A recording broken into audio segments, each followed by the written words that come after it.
Good afternoon. Thank you all for coming and sharing this wonderful symposium. We've had two great speakers and a good luncheon, and we're just getting started. And has anybody here learned anything more about the UFO phenomenon? Just a little bit, maybe? Good for you. And I'd like to have a round of applause for John Schuessler and the entire staff at MUFON, Colorado, our AV staff.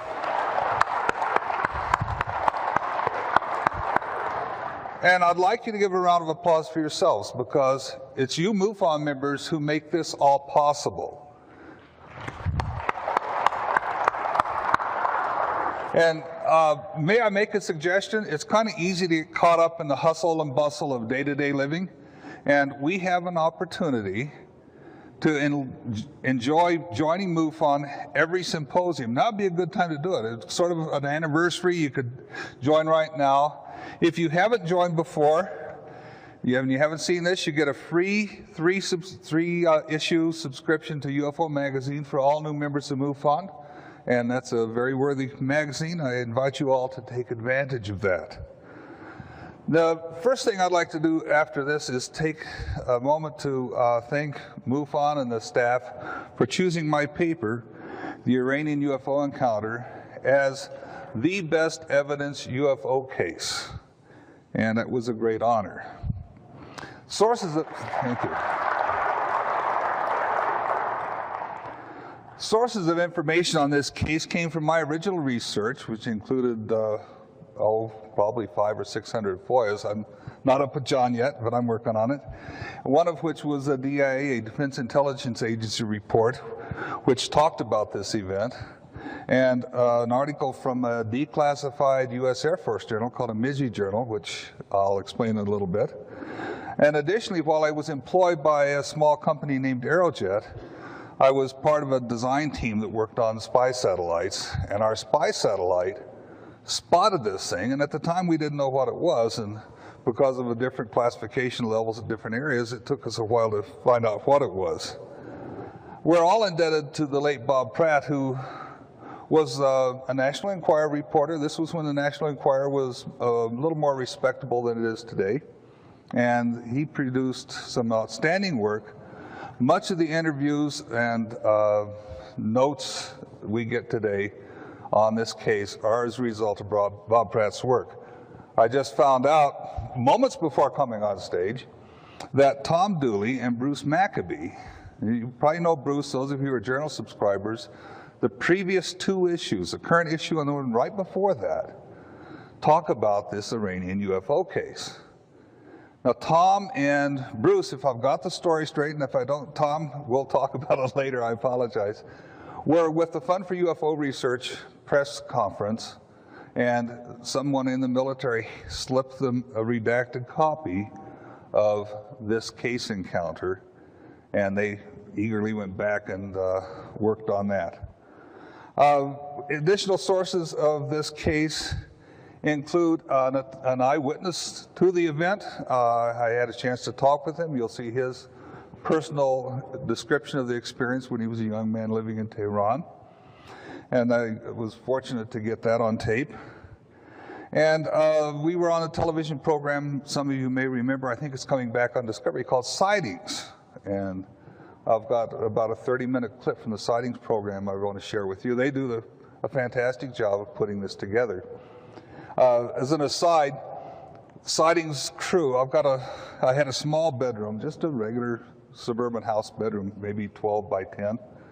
And in that room, there's my desk, 5 bookcases, Lee Graham and I sitting in little chairs, a producer, a director, a cameraman, a sound man, and a guy holding different reflectors up.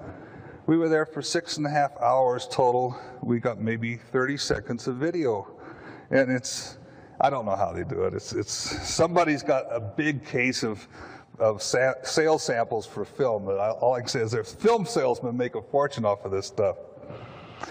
I'd like to thank Elaine Douglas, my co-state director from MUFON Utah, for her invaluable help, support, encouragement, and suggestions. And to Grand County High School UFO art student Summer Stewart, who did the illustrations. You're going to see some fantastic color illustrations based upon small black and white sketches. And this is a junior in high school there in a little town of Moab, and she really came through. Oh, gosh, it works.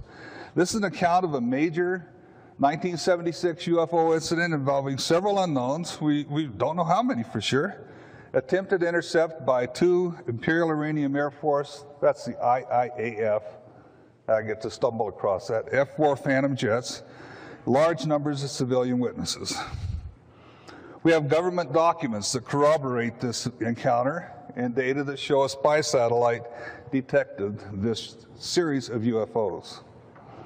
This case involves physiologic effects on the pilots, and these are beyond, the reports talk about night vision blindness, but it goes beyond that. And this UFO is supposedly their brightness, which is what led to this. I don't believe so.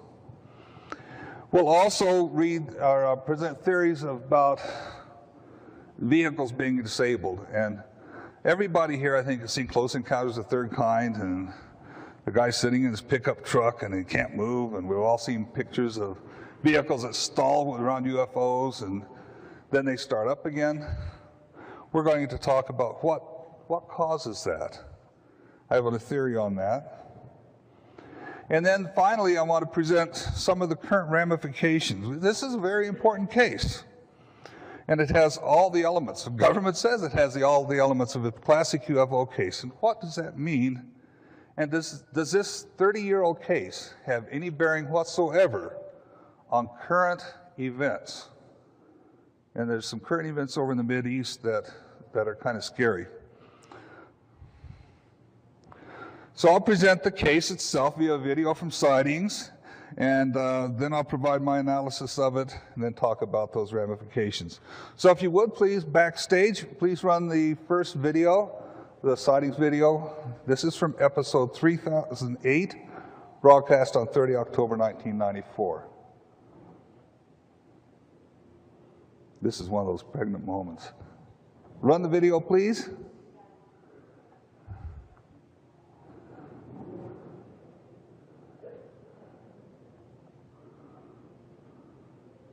There we go.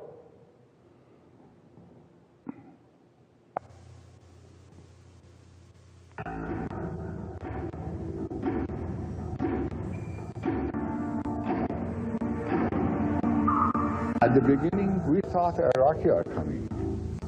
All of a sudden, I see this flying object just going round and round and round and going up and up and up. And I told my mom, I said, Mom, I just saw a flying saucer. I saw a UFO. I was going to prepare myself to shoot it down.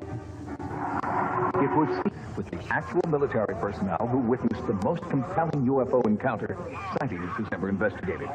This film, seen by civilians, pilots, generals, and the unerring eye of Air Force radar.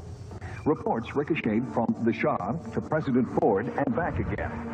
The film that you're watching recreates the day's events here for the first time outside of Iran, was produced by the government, and in a bizarre twist of fate, would one day be used by the Ayatollah Khomeini to discredit the Shah. When I saw this object is flying that fast, then I thought this is not a helicopter, and this is not an aircraft. By that time I said, oh, should be some kind of UFO. Radar readings taken inside the control tower at Mirabad Air Force Base indicated the object was at least as large as a Boeing 707 tanker.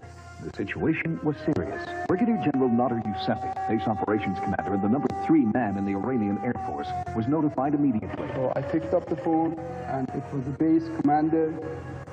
He wanted me to know they are going to have the airplanes to take off from his base for the scramble mission. General Yousefi authorized an immediate scramble mission.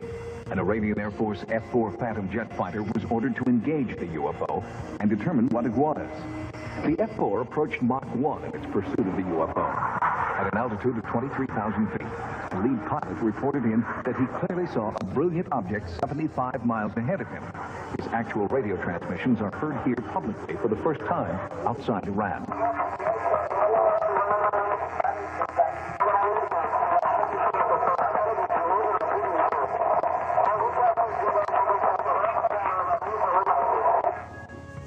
The F-4 was closing fast, but when the pilot got within 10 miles of the UFO, all onboard instruments failed. The F-4 retreated and then came in for a second pass. Again, the instruments failed.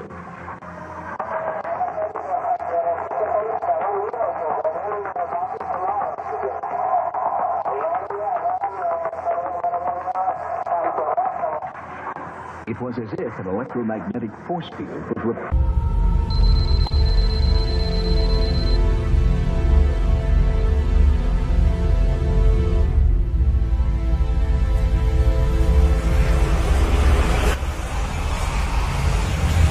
repelling the jet fighter. The pilots never got closer than 7 miles before they were forced to retreat. It may suggest a deliberate kind of control mechanism, perhaps from the phenomenon to the airplane system itself, such that when the airplane is no longer a threat, it can change the radiation or whatever the energy is, whatever the effect is, and so that the systems on board the airplane come back to normal. I put down my phone and I run to my balcony to see if I can see that object. I saw a big star among the other stars, which was at least twice as large as the normal star. I asked the car what happened, and he said he lost the communication again. General Youssefi ordered a second F-4 to engage the UFO. The lead pilot was Iran's #1 top gun, Major Hussein Jafari.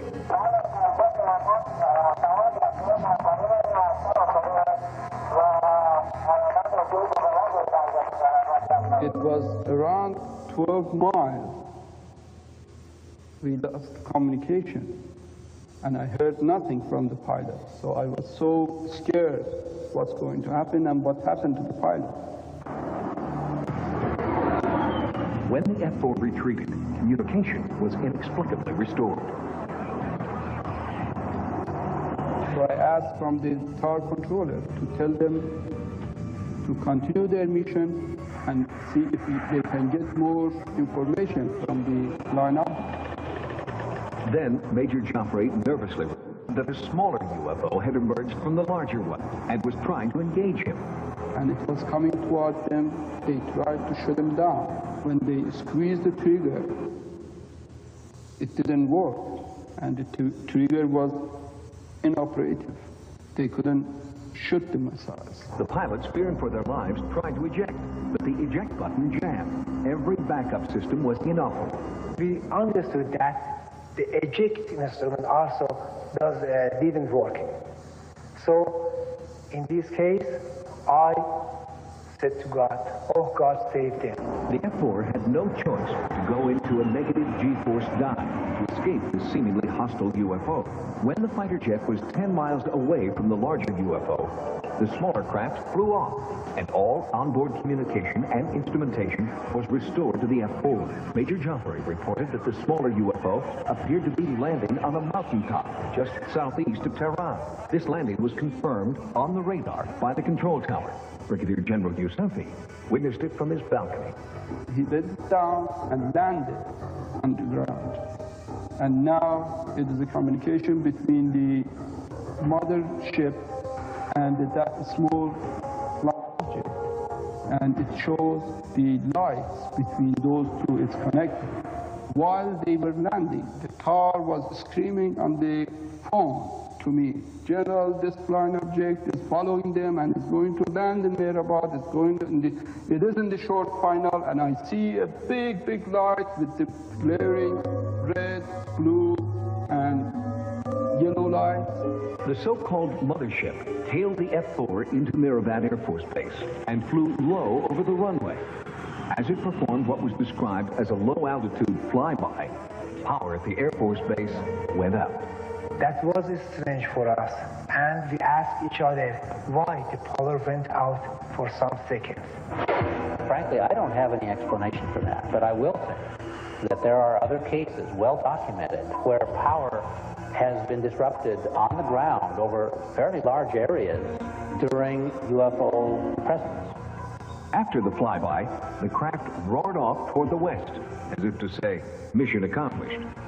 Search parties were dispatched to the supposed landing site of the smaller UFO, while the tower tried to track the outbound mothership. It was spotted 25 minutes later over the Mediterranean by an Egyptian Air Force pilot.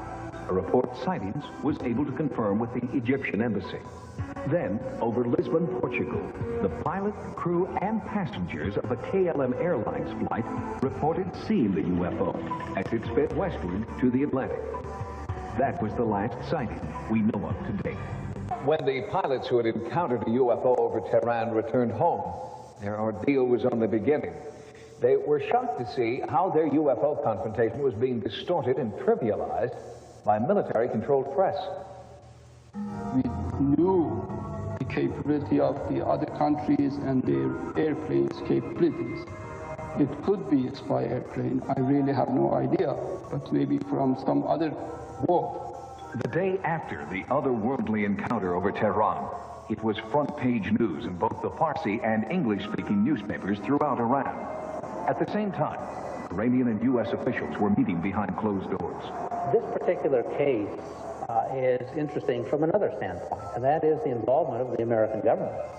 General Salahat, now in exile in California, was the vice commander of the 2nd Tactical Fighter Base. He told sightings that the day after the UFO event, he attended a top-secret meeting between the Imperial Iranian Air Force and the U.S. Air Force. General Secureteam, which was the head of the U.S. Air Force in our Air Force, probably commander, commanding officer, and operation pilot, approach control of civil aviation. Hussein Parouzi, an air traffic controller at Mehrabad Air Force Base, was also present at that meeting.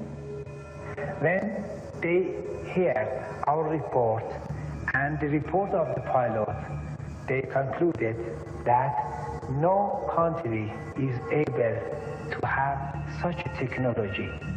And all of them believed it should be a strange object from outer space. I collected the report and I made my own observations as a report to my higher echelon, and we sent this report through the Joint Chiefs of Staff to the Shah's intention. They collect all of those information and send it to the United States by General Secureteam, because he was the head of the U.S. Air Force in our country. The secret meetings continued, and rumors of a calculated disinformation program seemed to be borne out by the changing face of Tehran newspaper headlines. Day 1. Day 2. Day 3.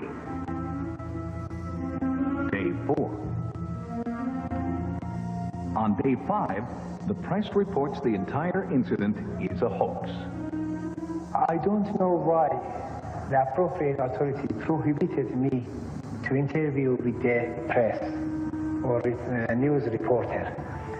I don't know why this information is prohibited from the public. Somehow the government doesn't want to open up to the public. I don't know why, but...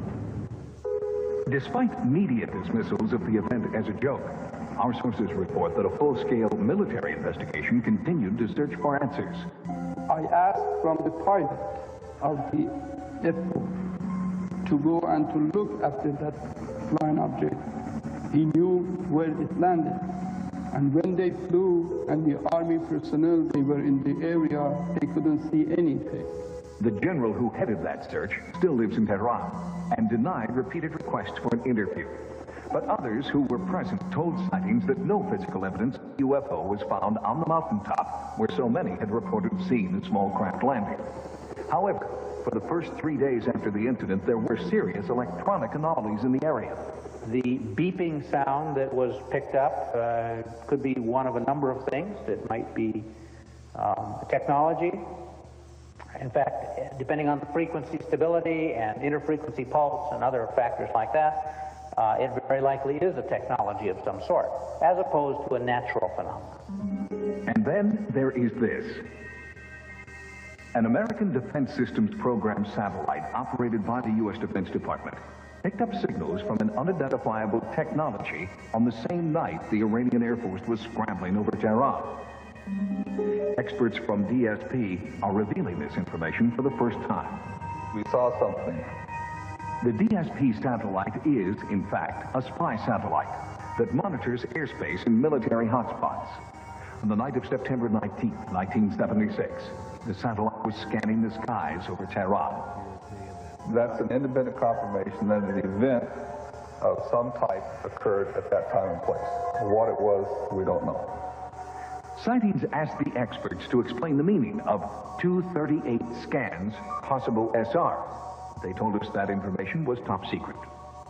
Right now, all we can do is say, yes, there was something there. Certain agencies, including the CIA, have gone on record as having information on this particular case.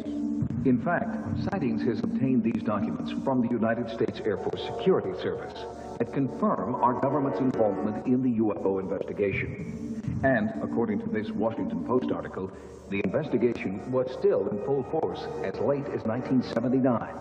Now, what does that say? It says that somebody thought this case was very, very important when it happened. Why, after this many years, that's still important? I think it's a fundamental question, and the American people deserve to know what happened.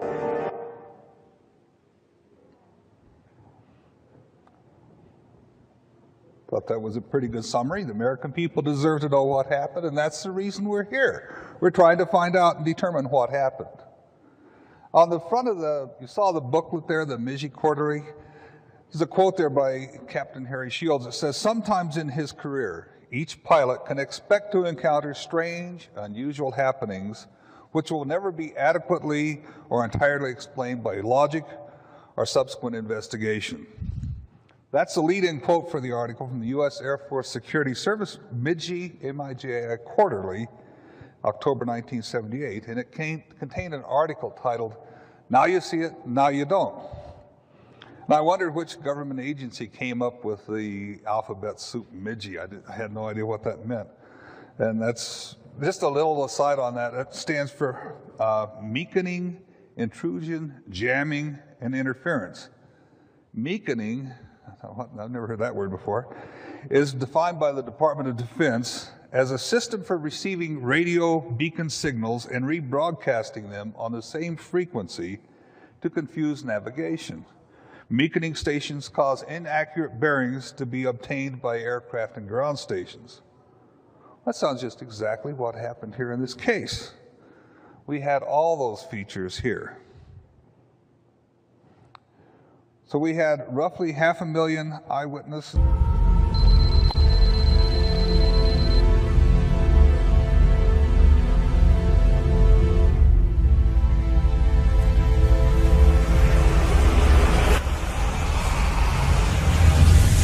On the ground, highly credible witnesses, government documents. Highly credible witnesses, 2 Imperial Iranian Air Force general officers, 4 civilian airline crews, trained air traffic controllers and control personnel. Those were all first-hand witnesses. We have DIA, CIA, well, name your favorite agency, NSA, FBI. They all have documents relating to this. And all of them, by the way, you can get on John Greenwald's webpage. We have visual and radar sightings. The F-4E crews picked it up on radar. All the witnesses saw it. We have electromagnetic effects that were reported on 3 to 5 separate aircraft, not just the Imperial Iranian Air Force, but also civilian airliners. We had crews who experienced physiologic effects, the night blindness. It's hard from the record to understand whether there's 3, 4, 5 UFOs. I really couldn't tell. I read it over and over and figured, well, there's 3 to 5. Let us let it go at that. And then there was, the event was detected by our spy satellite. So it's a fairly well-documented case. It's not just Billy, Bob, and Joe seeing lights in the sky. So I thought the next thing I'd do was, well, let's get rid of we saw Venus and it's the moon, because it was almost a full moon. There's a program on the web where one can go and put in either latitude and longitude and time and get what the night sky looks like. And so here's a map for September 19th, right around midnight, which is the date of this encounter. And you'll notice that this moon is almost full. try this light pointer here. There's the moon down in the south part of the sky. Now, the way you use these is put it over your head and look, and that's, so north would be over the top of your head, south, then over there we have west and east. Now, Venus here is slightly under the horizon, that's why it's red. So Venus is out of the picture. So we can rule out the moon and Venus, because if we see here, the first initial sightings, here's where Mr. Peruzzi was at the airport down here. Remember over here, below the horizon is Venus, and down here in the south is the moon. These are the exact opposite. So we can rule out definitely that these sightings were Venus and the moon. Other sightings that came in during the course of the night, I've tried to get them all located here. And Tehran's a fairly large city. And according to Peruzzi, I saw the object in the northeast part of Tehran. That's right over here. It was a rectangular shape about 5 miles away at a height of 6,000 feet. It was probably roughly 25 foot across and about 7 foot wide. It was seesawing up and down and moving towards the north very slowly. He says, I was amazed. I didn't know what to think. And here's the artist renditions, Stuart Summers' rendition. It's according to Peruzzi, he said, I would say it was probably cylindrical. The two ends were pulsating with a whitish blue color. Around the midsection of the cylinder, there was this small red light. Kept going around in a circle. I was amazed. I didn't know what to think. There definitely was a very strange object over Tehran. So at about 12:30 a.m. on September 19th, after determining no helicopters were airborne, there were no aircraft in the area, Peruzzi, the air traffic controller, called the Air Force command post at Cherokee Air Force Base to report the UFO. The base commander telephoned Brigadier General Nader Yousefi, who was the third highest Air Force officer in the entire country, and he ordered the scramble of an F-4 Phantom, just like this one, to intercept that device, whatever it was, and find out what it was, to investigate it. So Hamadan, Iran, it's approximately 175 miles southeast of the city of Tehran. So it took off at 1:30 in the morning and proceeded to a point about 40 miles north of town where the last saw the object. But when he got 70 miles away, he could readily see the bright light of this UFO. And because of its size and brilliance, at a range of 25 nautical miles, he lost all of his instrumentation and controls. All the electronics went dead. Now, remember, maybe you, for those of you who don't know, an F-4 had the flight controls, the fuel pumps, and the engines all operated mechanically. So they would not be affected by whatever shut off the electronics. But all the other electronics on this aircraft was shut off. He turned away, broke off from the object, and when he apparently was no longer a threat, his electronics came back on. The Cherokee Air Force Base is down here. Tehran is right up there. I inadvertently cut it off when I sized it. As the first interceptor's fuel ran out, and possibly believing the aircraft was experiencing unexpected electronic problems, a second F-4E was launched in an attempt to intercept this unknown. And General Yousefi continues his quote saying, later I ordered him to close again. And when he came within 20 miles of the object, he lost his function of all his electronic equipment. Finally, he said he would have to return to base because his fuel was running low. At that point, the object was about 15 miles from me at about 12,000 feet. The second jet called on the radio and says, you go back to base, I'll follow the object and see what I can find out. And the first pilot said, well, can you see it? And he says, of course I can see it. Even though I'm 100 miles away, I can see it. So it's a pretty bright object. The second pilot got within 25 miles. Routinely reported, I've got the object in sight, I've got lock. Locked means that the instrumentation on the aircraft has mated with the weapon system so that when the weapon is launched, that it will strike the target. The instant that happened, he lost all of his electronics, including his intercom between his back seater. So he was flummoxed. He fell away and swung his jet around and returned to Tehran. And as he turned, the object launched a bright light that started chasing him. He regained all of his power controls and everything, and he's screaming in the headphones about being chased by this UFO. Really scared him. He said the size was comparable to a 707 tanker. Here's what he saw. These lights rotated so quickly that they appeared to all be showing at once. The size of the radar return that he reported was the size of a 707, which is about 150 foot long. He couldn't determine the visual size because it was so bright it interfered with his, and then the strobe lights going all around it, and it just somewhat disoriented him. He said it was too dangerous to get any closer, and he decided to come in and land. And every time he started to close, all of his instrumentation went off. And he says, oh, let's see, I'll quote, "The illuminated object separated again and is going towards the ground. Now he is settling on the ground. Can you see him?" The general couldn't see him because he wasn't high enough. The pilot reported the object had settled on the ground southeast of Tehran, and the main object is orbiting slowly over this object that went on the ground. He says, "I can see it. It's bright, like daytime." At that point, air traffic controller Perosi sees this object. He says, "Suddenly it appeared to disappear and then suddenly reappear a mile further in just seconds. I can see this time it was as bright as the sun. It was all green and yellow like a star, but much bigger. Then it appeared to me to be like a starfish. I can't be sure of all the colors, but there was blue and orange and red and yellow lights."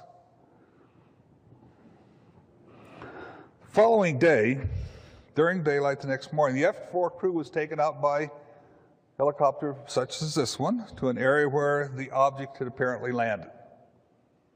They looked for it, could not find anything. There was a strange beeping still going on, and the loudest signal came from a small home where a couple lived. They talked with the couple, and as they talked to them, they said, "Yeah, we were here in bed and we got this bright light." I guess it was sort of like the voice from God we got the other night when the fire was here. And it's a little bit of lightning and thunder. They thought it was just a major storm. They just turned over and went back to bed, didn't worry about it. They did, government did radiation testing in the area, and whatever results they had have never been made public. And if you recall, this was when the Shah was in control. Shortly after that, religious faction took over, and it's been pretty much of a dead zone since then.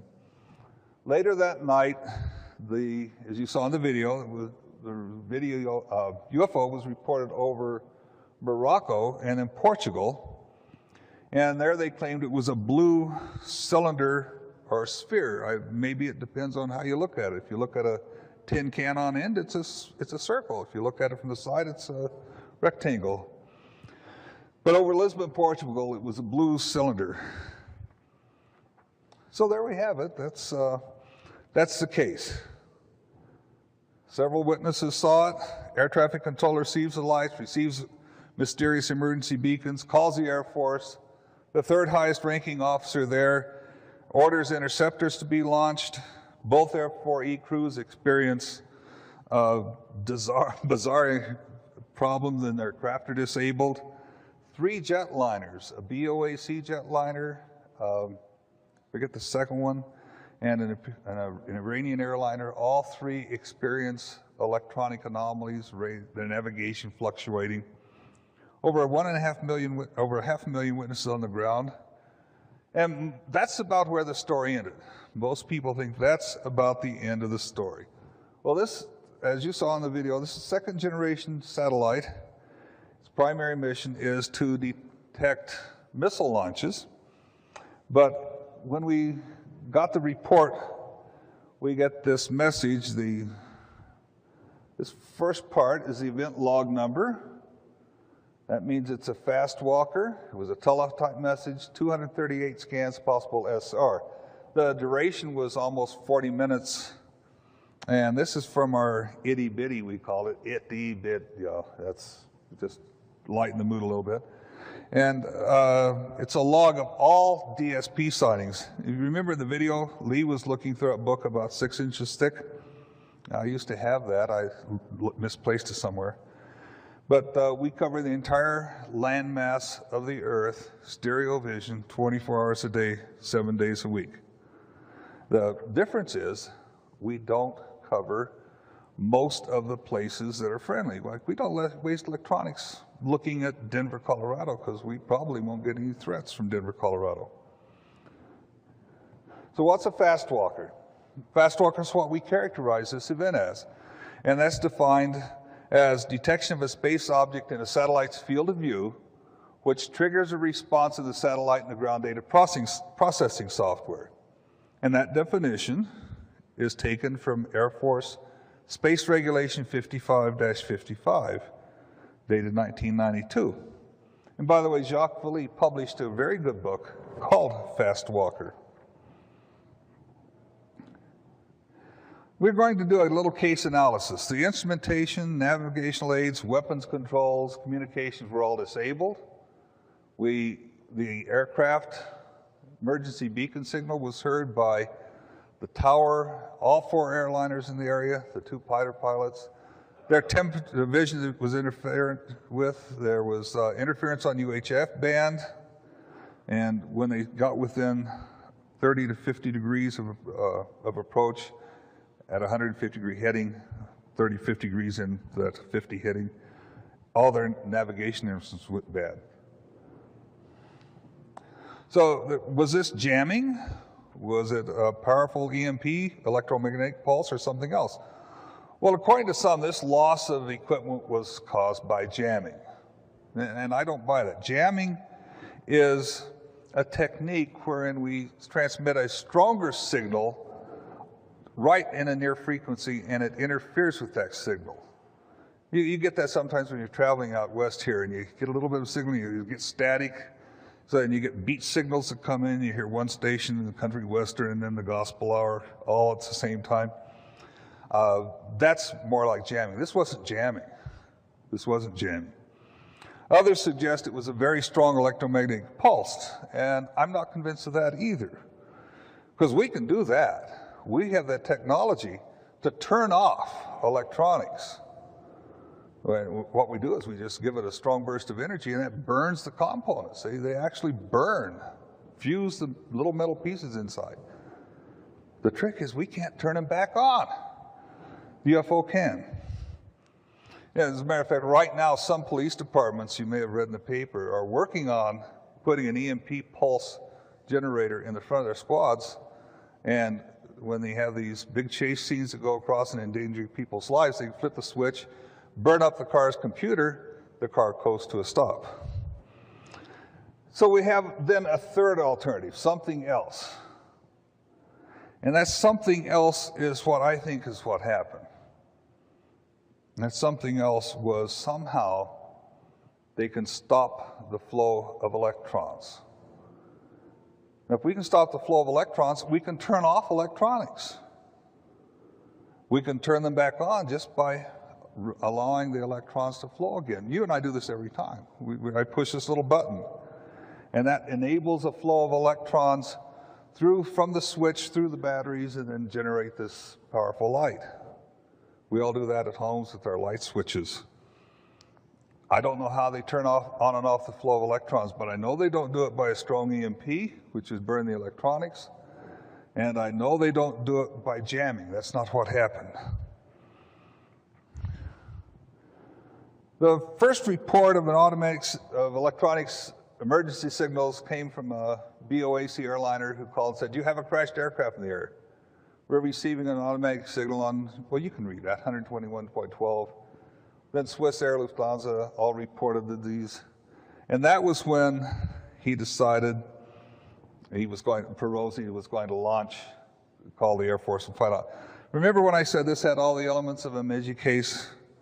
Weakening, interference, jamming, and intrusion. Well, this beacon signal is exactly that. It was an emergency beacon on an international frequency which confused the navigation when these guys went to land their aircraft and threw off their bearings. That's what happened. That's precisely what happened. Then they had some difficulty adjusting their night visibility for landing, so after orbiting Meribot a few times, they went in straight for landing. Well, the pilots and weapon control officers of both F-4s experienced this temporary night vision blindness. Now, whether this was attributable to the brightness and size of the UFO, we'll never know. But I don't think it was. To attribute this to the UFO may be premature. We humans see because of electronic radiation in the visible spectrum. There's a big spectrum. The visible is a little portion of it. You've got infrared and ultraviolet. And the way this works is a photon, an element of light, is modulated and comes in, is directed to the rods and the cones at the back of our eye. And they're converted to be a quantum synopsis, I love that little phrase, into an electrical impulse. And these then transfer electron flow back to our brain, where our brain says, oh, that's what we're seeing. Now, that's electron flow. We aren't shielded too well, and what may very well have happened is that the energy that shut off the electronics may have interfered with the electron flow within the vision centers of the eye of the pilots. Because we know the way our eyes work, the more energy there is, the brighter the light. We look up at those are bright lights, by the way. I can't see anybody out there, and that's because of bright lights. So recall the 10-minute flight at 1,100 miles from Hamadan to Sochi. Because of low fuel, the F-4 pilots are going to be going slower. They're not going to be going Mach 2 like they were coming in. They're going to be maybe 600 knots going back. That would give them a flight time of 20 minutes. Add to that a minute or two for clearance. We get maybe 25 minutes from the time they break off engagement till they go to land. They're still suffering night vision blindness.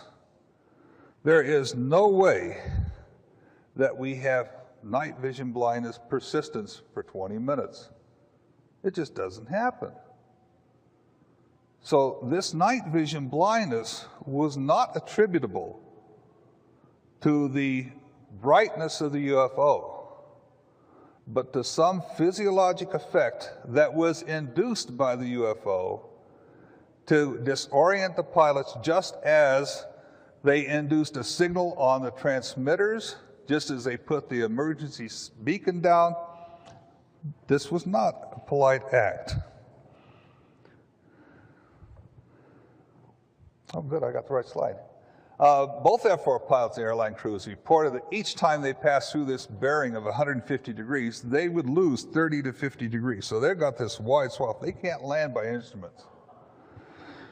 And remember, beaconing is defined as a system for receiving radio beacons on broadcasting on the same frequency, which confuses navigation. That's exactly what happened. That's a hostile act. Blinding pilots is a hostile act. Disabling aircraft is a hostile act. Disarming weapon systems is a hostile act. Invading a sovereign airspace is a hostile act. This encounter was a series of hostile acts, and that's going to get the attention of governments. And so we had a DIA evaluation, we had the Iranian government involved, we had the Pentagon, the Air Force, and the State Department. Everybody was concerned that the UFO could operate with impunity over someone's sovereign airspace, defeating our most advanced weapon systems, and even casually demonstrating how much power they had. Remember, in 1976, Iran was governed by Mohammad Reza Pahlavi, the Shah of Iran, he was our closest ally. He got the very best frontline equipment that we could offer, and in return, we got Iranian crude oil. It was a pretty good deal for us. We helped supply, maintain, and train his pilots, his Air Force, his crews, his Navy, and they were some of the best in the world. And then as now, we would use them as test beds. We weren't at war with anybody, but if they were at war, we could use our weapon systems and see how they worked. And the Soviets were doing the same thing, by the way. They were providing their weapon systems, so you and him could fight, and we could find out how our weapons worked. Defense Intelligence Agency prepared a report, that's a big number report, about this. And Major Evans, who wrote the report, said, "This is an outstanding report. This case is a classic, which meets all the criteria necessary for a valid study of the UFO phenomenon." A, the object was seen by multiple witnesses from different locations, as Sharaman, Marabad, the Dry Lake bed, viewpoints from the aircraft, viewpoints from the ground. He says, continues, the credibility of many of the witnesses was high. Air Force General, air crews, radar operators, visual sightings were confirmed. Similar EME were reported by 5 different aircraft. There were physiological effects and an inordinate amount of maneuverability. So the DIA was impressed. The Iranian government, Lieutenant General Abdullah Azerbaijan, said that he was then the Deputy Commander-in-Chief of Operations, acknowledged this, and some of the things he said were rather startling. He acknowledged that both jets had been locked onto the object, and their radars had received very strong signals, and then something happened. They failed. All the electronics failed. He could not explain it. And if there was any information he had as to what these things were, he says, no, we don't know, but of course we passed all that information on to the Air Force. Remember, the U.S. Air Force doesn't get involved in these things. Asked to elaborate, General Azerbaijan said, we have this procedure. If there is some information on UFOs, we just exchange it. And we did.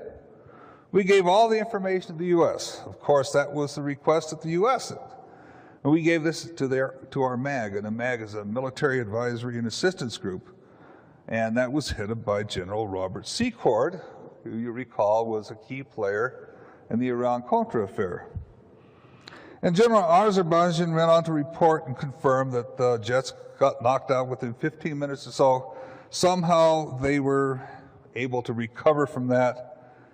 The first time, he said, we had everything locked on. And he says that means fire control radar, everything was locked on, and everything went dead. And he says, but we never, ever ordered them to shoot at a UFO. Okay, I'll accept that. The Pentagon, Colonel Frank McKenzie, defense attaché, wrote a message back. And interesting enough, his message was word for word for word for word identical to Evans' message. I mean, even the punctuation was the same. So I guess the career officers don't always write their own reports. And he detailed this, and he sent his copies to the CIA, the NSA, the Secretary of State, the White House, Deputy Secretary of Defense, Secretary of Defense, National Military Control Center, National Military Intelligence Center, Chiefs of Staff of the Army, Navy, Air Force, as Commander-in-Chief of the European bases of Lindsay and Ramstein, and other bases. I couldn't read the rest of them. So it was an important message. Part of the job, he said in this report, is reporting on unusual things. And this UFO report is unusual regardless of whether you believe in them or not. Okay. And it said he said, continues, this thing had such a big play in the papers over here, it was almost unreal. Now, he was reporting this in accordance with a procedure called JANAP 146, Joint Army, Navy, Air Force Procedures, JANAP. And that requires them to report these sightings. That's still in effect.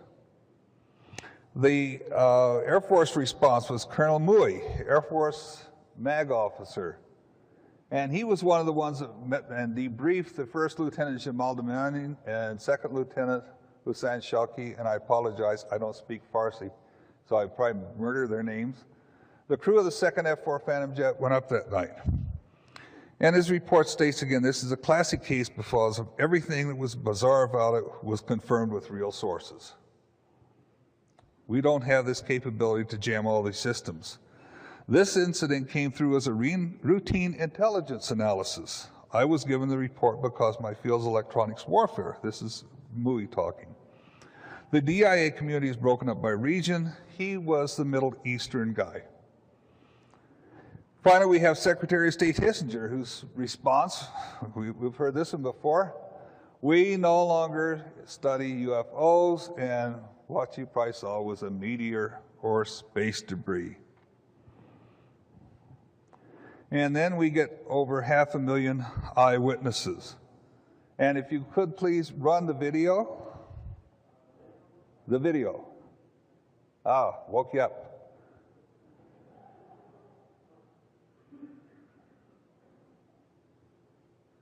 Maybe. Hi, Ron. Just wanted to make a comment. I was 12 years old in Tehran when the Iranian incident took place. And the impression that was given off of the tape was that it was some sort of a military incident and nobody heard about it. Let me assure you, this thing was huge. Something like half of Tehran were running on the roof when we heard the A4 Phantom jets running overhead. They were breaking windows all over the place. And people running to the roof, we thought maybe it was the Iranian New Year because the bangs were going back and forth. And half of the city of Tehran, we were on the higher side of the plateau of the Tehran mountains over there. And we were seeing the entire city, you know, the lights all of a sudden turn on and people running up to the roof and watching this thing. And the actual UFO itself might have been actually 3 or 4 stadium size long. I mean, this thing was immense. And when you saw talking about the little object that came out and engaged the F-4 Phantom jets, you could see, I mean, the disparity in the technology was immense because when I was 12 years old, Jane's Almanac, it's a British publication about military hardware. Right. That was like my Bible. I mean, every kid that I knew was always reading that, wanted to know about the new F-14 and whatnot. So I knew about technology a little bit. And the F-4s would go something like this across the horizon, and this thing would go blip, blip, blip, blip, blip, would make circles around it. I mean, I'd never seen anything like it.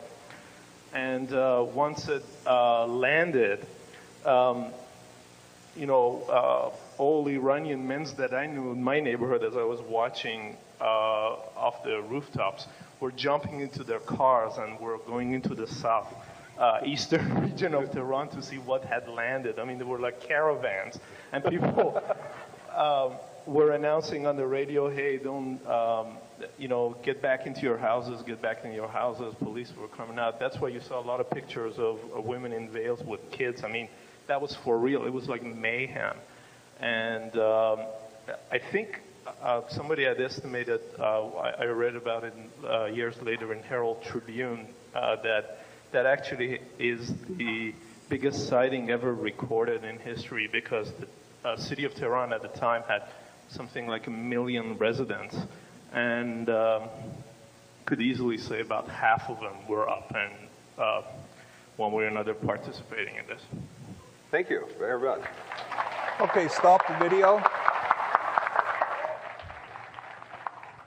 Iran was not the first, and the U.S. is preparing for a space war, and we know that from SDI and the Space Warfare Division. We've had 17 incidents I was able to find out of other planes, pilots having adverse effects from encounters with UFOs. And this is the list of them. The third one down, 1950, unknown object disables an NACA test plane over California. That was my uncle. And he was flying a test aircraft, an unknown designation. And when he landed, he got extremely cold. His co-pilot backseater got extremely cold, wrapped him in heat blankets. Another crew died that was on the same flight. They almost froze to death. So we have 17 sightings. These are the list of them. I want to speed through here a little bit. If anybody's interested, I'll get back and just let me know. I'll get copies of these for you. And all of these were aircraft or crews that encountered problems. Now, briefly, I'm going to skip over here. We're going to talk about, finish up here. Government doesn't use the term UFOs anymore. They use UERs, unknown event reports, and UCTs, uncorrelated targets. UCT is the primary term, and there are 4 categories of UCT: significant, non-significant, critical, and false. Air Force Regulation 5512 requires that copies of these significant and critical reports be sent to the 4 space commands: Air Force Space Command, Navy Space Command, Air Space Command, and NORAD. And they are planning a space war. This is from Air Force Regulation 55-20, warning verification of hostile space events. That's the title of this document. It's secret. This regulation establishes procedure to provide timely and accurate status reporting, warning, and verification of hostile space events to the National Command Authorities, collateral agencies, space system operators and owners, and defense forces from Headquarters Space Command's Space Defense Operations Center. This is the Aggressor Squadron's patch. It's a 527th Space Aggressor Squadron. It's stationed at Shriver Air Force Base here in Colorado. And its mission is to train people for space combat. As of March 24th, 2004, they had 55 personnel. Here is the shoulder patch for the Space Battle Lab, which is to provide support combat operations through innovative and revolutionary applications of space systems and to derive revisions to doctrines, organization, training, and requirements through modeling, wargaming, and operational demonstrations. So if the government just last week announced that they were planning on putting a series of laser weapons into space, protect our space assets, from whom? I mean, we don't have any enemies like that anymore. So I think they're training for something else. I'm not sure what it is. You can use your imagination, and it may have something to do with 3 of the letters in MUFON. We have 7 minutes remaining. Anybody have any questions? We can answer questions now. If you would, please come over to the microphone, and I'll answer any questions I can. I promise not to make anything up. If I don't know the answer, I'll tell you I don't know the answer. I don't know if you're familiar with the recent revealed British Condign report. It was revealed on May 15th of this year. Are you? The British contract for what? But the British Condign report on UFOs. It was a 3-year study by the British government of UFOs that they finally admitted they had through an FOIA request from the British people. I'm not familiar with it. I've seen it, but I haven't had an opportunity to read it. I was preparing for this presentation, and I just... Anyway, it's a very detailed report. It's 460 pages, and it's got a lot of scientific background in it. And essentially it blames UFOs on plasma.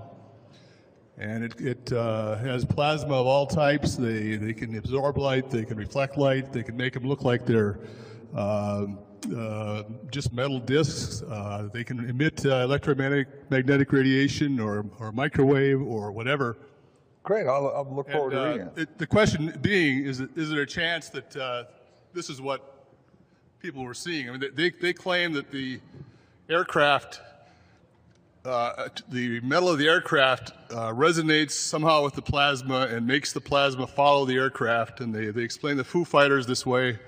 And I'm just wondering if that makes any sense at all to explain this UFO. It doesn't make sense as an explanation for Foo Fighters because there was no way I'm aware of to generate a plasma in World War II at will. We could see it as been seen in almost fire around for a long time. But this is all speculation, but that's, I just thought you might know. Interesting. Okay, thank you.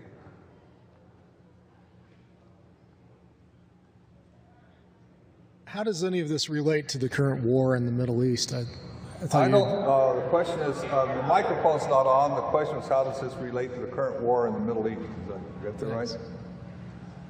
I don't know that it does, but the interrelationship of events is such that sometimes two apparent discontinuous events are linked together, and I don't know if this is one of those cases or not. I don't see any links right now, but I won't rule that out. Yes? Ron, you ran this system, DSP-1. Can you tell us, or will you tell us, what was seen and how it was seen, the detection method? Okay, the DSP is a system that operates primarily in the infrared region, and that's because what we were looking for is high-intense energy sources, one of which is plasma. And we do that with a series of detectors that fit on a detector array about that big. And then we've got a 6-foot-long telescope that sits in front of that to magnify the whole thing. We can see slightly above the Earth's disk all the time, and we put 3 of them around the Earth, and that enables us to have stereo vision of any position on Earth at any time. It operates 24/7 from 23,200 miles up. It is not threatened by ground-based systems. The other satellites you hear about, a lot of the keyhole satellites, they're at between 80 and 120 miles up, and they are threatened by ground-based systems. The DSP was designed primarily to detect missile launches. That was the ostensible reason. But remember, the Soviet Union and the U.S. were both concerned about starting first strike capability during the Cold War. We didn't want to do that. And one of the publications I came across was in a 1985 article published by the Soviet Union that said we don't want to misidentify UFOs as warheads and start a world war.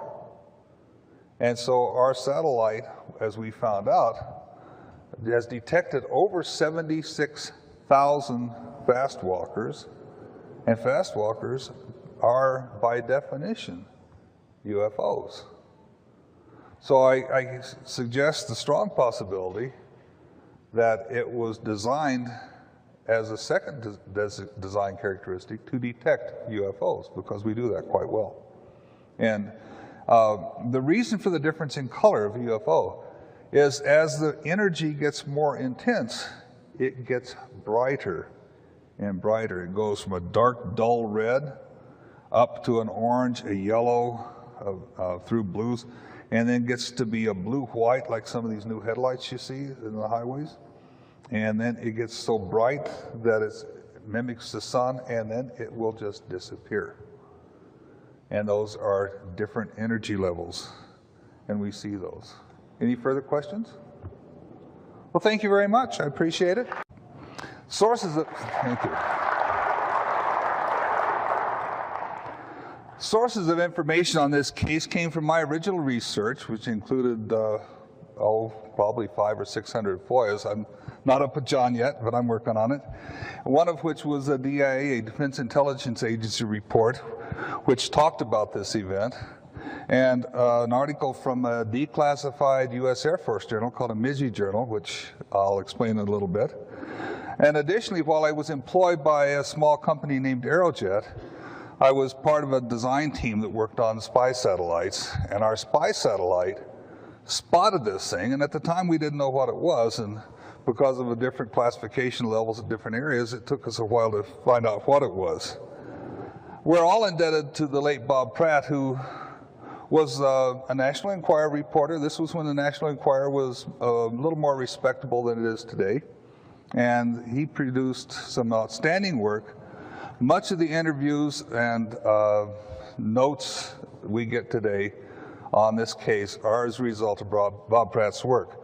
I just found out, moments before coming on stage, that Tom Dooley and Bruce Maccabee, you probably know Bruce, those of you who are journal subscribers, the previous two issues, the current issue and the one right before that, talk about this Iranian UFO case. Now, Tom and Bruce, if I've got the story straight, and if I don't, Tom, we'll talk about it later, I apologize, were with the Fund for UFO Research press conference, and someone in the military slipped them a redacted copy of this case encounter, and they eagerly went back and worked on that. Additional sources of this case include an eyewitness to the event. I had a chance to talk with him. You'll see his personal description.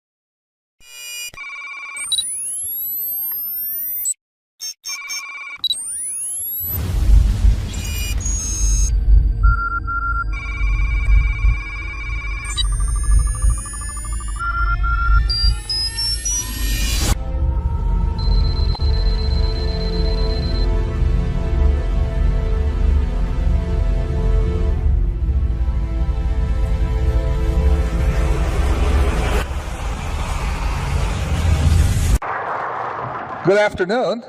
Thank you all for coming and sharing this wonderful symposium. We've had two great speakers and a good luncheon, and we're just getting started. And has anybody here learned anything more about the UFO phenomenon? Just a little bit, maybe? Good for you. And I'd like to have a round of applause for John Schuessler and the entire staff from MUFON, Colorado, our AV staff.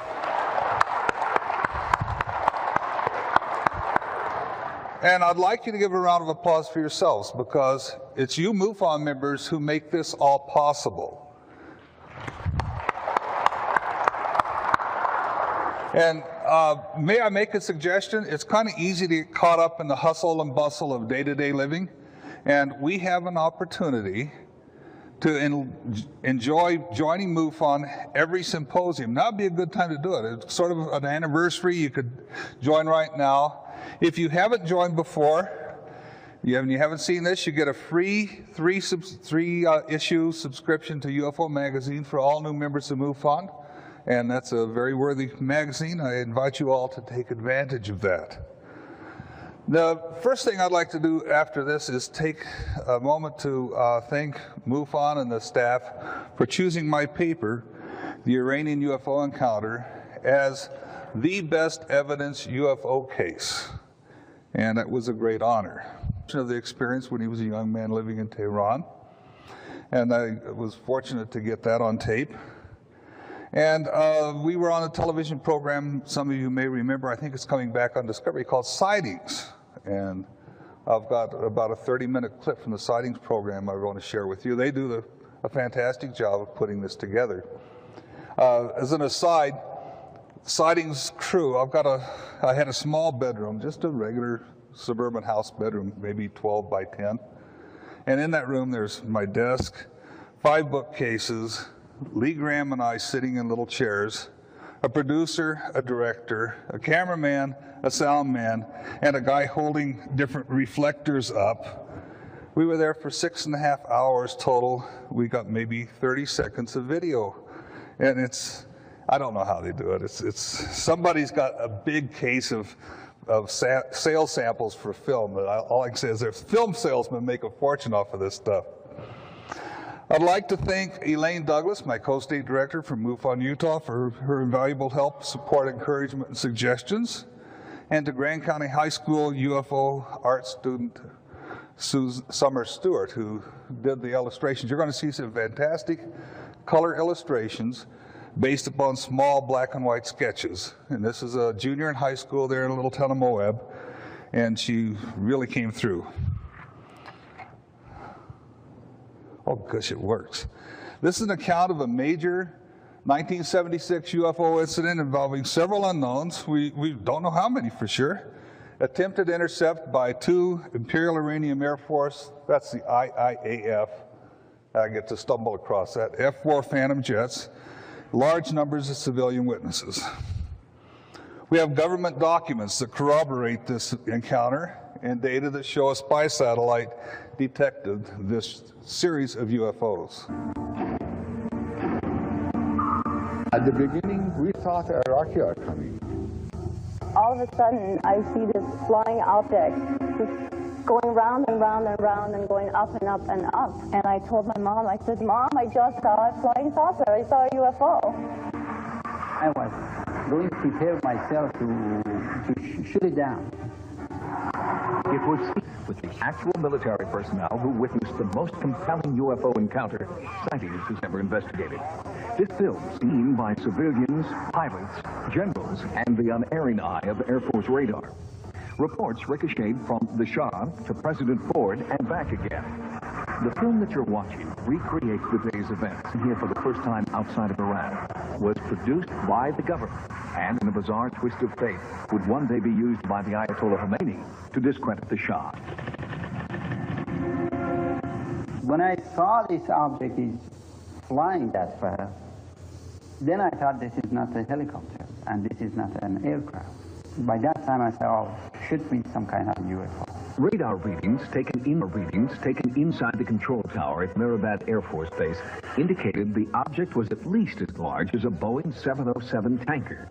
The situation was serious. Brigadier General Nader Yousefi, Base Operations Commander and the number 3 man in the Iranian Air Force, was notified immediately. So I picked up the phone, and it was the base commander.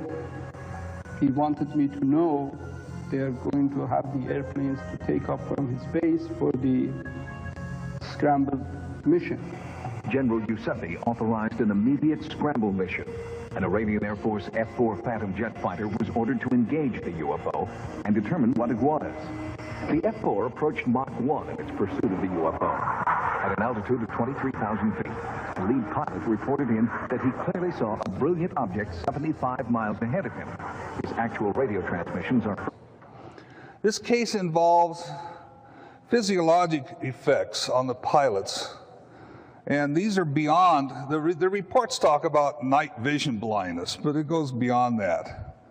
And this UFO, supposedly their brightness, which is what led to this, I don't believe so. We'll also read or present theories about vehicles being disabled, and everybody here, I think, has seen Close Encounters of the Third Kind, and the guy sitting in his pickup truck and he can't move, and we've all seen pictures of vehicles that stall around UFOs and then they start up again. We're going to talk about what causes that. I have a theory on that. And then finally, I want to present some of the current ramifications. This is a very important case. And it has all the elements. The government says it has all the elements of a classic UFO case. And what does that mean? And does this 30-year-old case have any bearing whatsoever on current events? And there's some current events over in the Mideast that are kind of scary. So I'll present the case itself via video from sightings, and then I'll provide my analysis of it, and then talk about those ramifications. So if you would, please, backstage, please run the first video, the sightings video. This is from episode 3008, broadcast on 30 October 1994. This is one of those pregnant moments. Run the video, please.